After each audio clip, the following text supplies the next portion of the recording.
people! This is me, this is Giovanna. E sejam bem-vindos para mais um episódio de Chocolate e História, o podcast que faz vocês amarem história tanto quanto vocês amam chocolate. Tadã!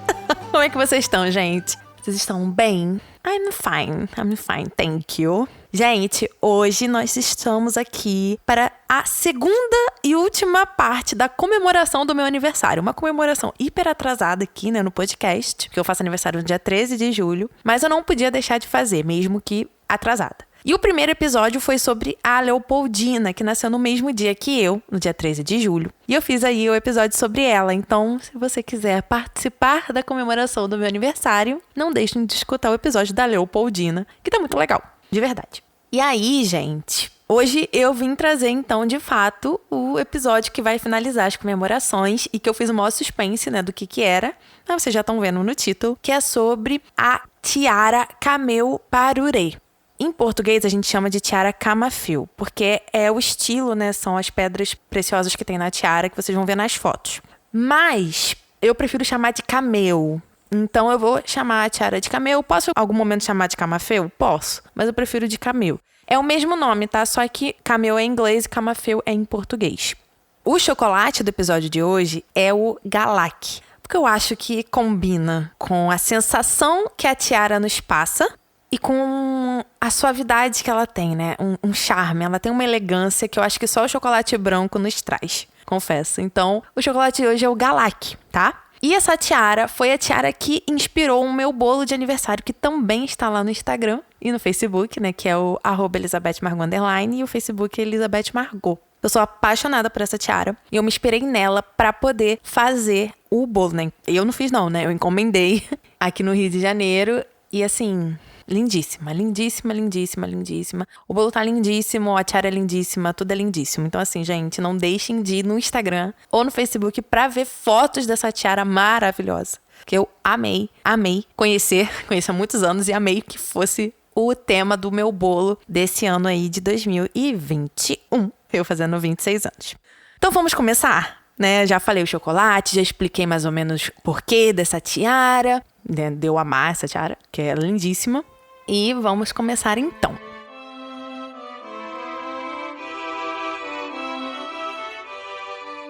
É o seguinte, gente. Essa tiara, ela vai ficar conhecida como a tiara de casamento das noivas suecas. Ou, melhor dizendo, das herdeiras ou noivas do herdeiro ao trono, tá bom? E de suas irmãs, respectivamente, tá bom? E ela vai ficar conhecida como a tiara camafeu, ou, como eu falei em inglês, cameu. E acredita-se que essa tiara foi feita para a Imperatriz Josefina, que foi a primeira esposa do Napoleão Bonaparte, lá na primeira década do século XIX. Dizem que ela foi feita pelo joalheiro oficial de Napoleão e que foi um presente do imperador da França para sua esposa, né, sua primeira esposa. Aí você vai falar assim para mim, Gi, mas o que é camafeu, o que é cameu, o que é isso? O camafeu, né, cameu, é uma técnica de escultura usada para que a figura fique em relevo. É uma oposição a um entalho, sabe? Não é isso, ela realmente fica em relevo ali na pedra preciosa. Geralmente é feita em pedra delgada, que é uma pedra semi-preciosa, que geralmente tem duas tonalidades, né? Então a pedra ela vai estar sempre com uma tonalidade mescla, seja tipo um pouco de rosa e branco, um pouco de branco e preto, coisas assim, né? Uma pedra que mescla duas tonalidades. Mas também pode ser feita em qualquer outra pedra fina, né, joia, talhada em relevo. Então o cameu é isso, você talha uma imagem em relevo, né, numa pedra, né, que faz parte de uma joia e tudo mais. E esse tipo de prática já está existente aí desde a época do Império Romano. Então é algo que é bem antigo dentro do mundo das joias, dentro do mundo da pedra preciosa. E essa técnica em si, ela vai ser bem associada, assim, vai ser bastante associada a broches e pingentes, né? Não sei se vocês já viram, um pingente com uma pedra e um desenho em alto relevo. Então, é isso que é um camafeu, né? Um cameu. Vai ter foto lá no Instagram, tá, gente? No Facebook. Não deixem de ir lá, porque mesmo descrevendo aqui como é, a gente vendo fica muito melhor. Então, gente, como é que essa tiara, ela vai ser feita? Ela tem uma base, né, de ouro, né, toda esculpida, bonita, em ouro. E em volta, né, de toda a ponta dela, a gente vai ter os camafeus. São 7 camafeus com o estilo napoleônico. Cada camafeu é único e seu entorno, né, sua moldura é feito de ouro, diamante e pérolas. E os desenhos que estão nesses camafeus estão associados à mitologia romana. O camafeu central da tiara, ele retrata a cena do mito de Cupido e Psique, ou seja, que trabalha a questão do amor. E outras estão ali representam o retrato neoclássico da época que ela foi esculpida. Não necessariamente se tem o nome de todas as pecinhas, as 7 pecinhas camafeus ali que estão na tiara. Mas a gente sabe que ela segue esse período neoclássico que o Império Napoleônico tem. O nome do joalheiro que provavelmente fez essa tiara, né, o joalheiro do Napoleão, se chamava Marie Etienne Nutot. Tá em francês, eu não vou conseguir falar muito bem, mas saiu um pouco. E a tiara fez parte de um conjunto com outras joias, que eram um colar, uma pulseira e um par de brincos. A Josefina e o Napoleão, eles vão se separar. Isso acontece porque ela não conseguiu dar um herdeiro ao Napoleão e ele queria desesperadamente um herdeiro.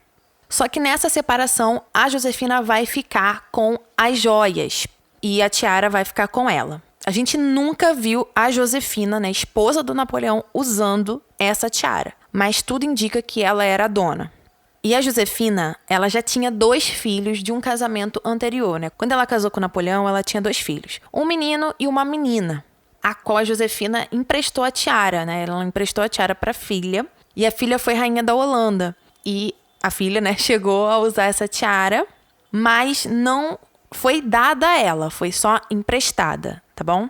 Aí, Hortense, que era o nome da filha da Josefina, ela chega a usar a tiara em uma pintura sua, sendo então a primeira representação conhecida da tiara camafeu. Então, a Josefina vai morrer e os bens da Josefina vão ser divididos entre seus 2 filhos. A gente não sabe exatamente como a tiara foi dividida, né? Tipo, se foi escolha de um, se o outro que não quis, enfim. Porém, a tiara ela vai aparecer em posse do filho da Josefina, o Eugene, que era casado com a princesa Augusta da Baviera. O Eugene ele vai se tornar duque de Leutenberg. E a sua filha mais velha, chamada Josefine também, mas aí eu vou chamar ela mais como chamam na Europa, né? De Josefine. Pra só não confundir, porque é Josefina, Josefine. Então, a Josefine, filha do Eugene, neta da Josefina, entendeu? Tem justamente o nome por causa da avó. Se casa com o príncipe herdeiro Oscar da Suécia e Noruega. E é muito provável que o Eugene, né, que o pai dela, tenha lhe emprestado as joias da avó e a tiara camafeu foi junto. E aí, o que acontece? Em 1844, o rei Carl XIV morre. E seu filho vai subir ao trono como Oscar I da Suécia e Noruega. E a Josefine, sua esposa, se torna então rainha da Suécia e Noruega. O que acontece? Ela vai vir a falecer em 1876. E as suas joias vão ser herdadas por sua única filha, Eugenie, que nunca se casou. Única filha que a gente fala menina, tá bom? Que nunca se casou mesmo. Ela não teve descendência e não se casou. E o que acontece? A Eugenie, ela não se casou. E quando ela vem a falecer, ela vai deixar as joias, né? Entre elas, a tiara camafeu, pro seu sobrinho, Eugene. Eugene, tá, gente? Eu sei que parece muito, mas são nomes diferentes. E o que acontece? O Eugene, ele era o mais novo do rei Oscar II. O rei Oscar II era o irmão da Eugenie, tá? Ou seja, era filho do Oscar I com a Josefine. Sei que tá meio confuso, gente, mas vai chegar lá. E o que acontece? O irmão mais velho era o Gustavo V. Virou rei e tudo mais, só que o Eugene, como mais novo, não virou rei nem nada. E aí, o Eugene, ele não se casa, mas então ele pega, principalmente a tiara camafeu e empresta para várias noivas reais, tá? Então ele vai, ao longo da vida dele, emprestar sempre a tiara para noivas, enfim, para outras pessoas dentro ali da família real da Suécia e Noruega. E o que acontece? Uma das que ele emprestou, que é importante aqui para nossa narrativa, foi a Margareta. A Margareta, ela vai vir a ser rainha, né, da Suécia, porque ela vai ser casada com o Gustav VI, que também virou rei, né, era filho do Gustav V, sobrinho, então, do Eudin. E aí ela chegou a usar emprestada. Mas, por fim, o Eudin vai dar a tiara para Sílvia. Quem é Sílvia? Ela é a esposa do príncipe Gustav Adolfo. Ela vai virar a dona e vai usar, né, óbvio. Mas vai emprestar também para Ingrid da Dinamarca. A Ingrid da Dinamarca era sua cunhada e que vai usar, então, a tiara camafeu emprestada, então, da Sílvia. E aí, o que acontece? O príncipe Gustav Adolfo, ele nunca virou rei, mas ele chegou a ter filhos com a Sílvia. Eles tiveram 5 filhos, 4 meninas e 1 menino. O menino era o mais novo, era bebê, quando ele veio a falecer e tudo mais. E hoje ele é o rei da Suécia, né? Ele é o Carl XVI da Suécia, né? O Carl Gustav XVI. É quase a mesma coisa, mas tudo bem. Ele é o rei da Suécia agora, atualmente. E o que acontece? A Sílvia, que agora é dona dessa tiara, ela vai emprestar essa tiara para 2 de suas filhas, né? Para o casamento de 2 de suas filhas. A Brígida e a Desirê. A Brígida que de fato vai começar a usar essa tiara como tiara de casamento, né? Ou seja, de tradição de usar essa tiara no dia do casamento. Não que outras não tivessem usado antes, porém foi a partir dela que isso começou e não parou, entendeu? Essa que é a questão. É a partir da Brígida que começa a se usar essa tiara como tiara de casamento e não parou. Todas depois dela usaram, basicamente isso. A Desirê usou também, e a noiva do Carl Gustav, né, que agora é o Carl XVI Gustav da Suécia, que se chama Sílvia, que tem até uma ascendência aí brasileira, ela usou no dia do casamento deles. Agora, quem é o dono da tiara é o rei, né? É o Carl Gustav XVI. E a Sílvia, além de usar no seu casamento, ela utilizou por mais de 3 décadas essa tiara. Ela utiliza ainda, enfim, mas só que assim, ela usou sem parar. Depois que casou, ficou usando muito. Tem muita foto da Sílvia com essa tiara. E por último, né, a última pessoa que usou a tiara foi a Victoria. A Victoria é a filha mais velha da Sílvia e do Carl Gustav XVI, da Suécia. E ela usou no seu casamento em 2010. Foi aí que eu descobri essa tiara. Foi a partir do casamento da Victoria que eu vi, eu me apaixonei. Esse casamento é lindíssimo. Gente, vai ter foto, tá? Então, por favor, vão lá ver porque é a coisa mais linda do mundo. E quando ela se casou, ela usou a mesma tiara que a mãe usou, enfim, que as tias chegaram a usar também. E isso reafirmou essa tradição da tiara camafeu como uma tiara de casamento dentro da família real sueca. Um ponto importante é que a Sílvia ela não chegou a usar a tiara no casamento, tá? A mãe do Carl Gustav. Ela recebeu a tiara como presente de casamento, tá bom? Porque tem gente que pode achar que a Sílvia também usou, né? A mãe do Carl Gustav, mas não usou. Ela recebeu como presente de casamento. E um ponto que é muito importante dessa tiara, que eu já toquei um pouco nesse assunto no episódio da Leopoldina, é que essa tiara ela é propriedade pessoal do Carl Gustav. Ela não é propriedade da coroa, né? Ou seja, do Estado monárquico da Suécia. Ela é propriedade do Carl Gustav. Então, quando ele morrer, vai passar aí para os descendentes dele de forma pessoal, não de forma oficial e monárquica. Então, isso é muito importante, porque então a tiara está resguardada com a família, não com o Estado. Eu já trouxe um pouco desses assuntos, né, dessa diferenciação de que é pessoal, de que é do Estado. Eu trouxe muito isso lá no episódio da Leopoldina. Então, é interessante vocês ir lá e escutar um pouquinho sobre.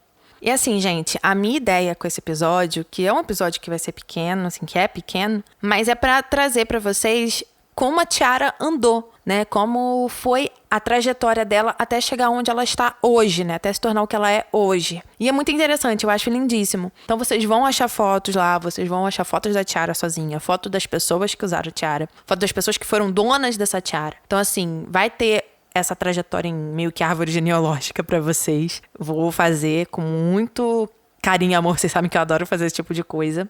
E eu fico muito feliz de estar trazendo, porque é uma curiosidade legal dentro da minha vida como Giovana, né? Mas também dentro da história, assim, vira e mexe eu vou tentar fazer esse tipo de coisa, que eu gosto muito de trazer. Então, assim, eu acho que é muito interessante. E sempre que eu puder e, né, conseguir, vou trazer pra vocês esse tipo de visão da história, né? Que é, poxa, ver como uma tiara caminhou até chegar em 2010 no casamento da herdeira do trono da Suécia. Pra vocês verem, né?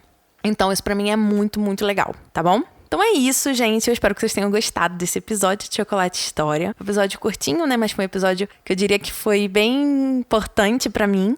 E eu espero que vocês tenham gostado. Não esqueçam que eu tô postando um novo audiodrama, que tá muito legal. Tem episódio aí do AKB48, que é meu novo quadro. Tem episódio de conversa com Elizabeth Margot. Tá tendo episódio, né, de Chocolate História. Então, assim, a gente tá cheio de quadros novos, cheio de conteúdo. Então, não deixem de escutar e de dar o feedback de vocês, que é muito importante pra mim, tá bom? Então é isso.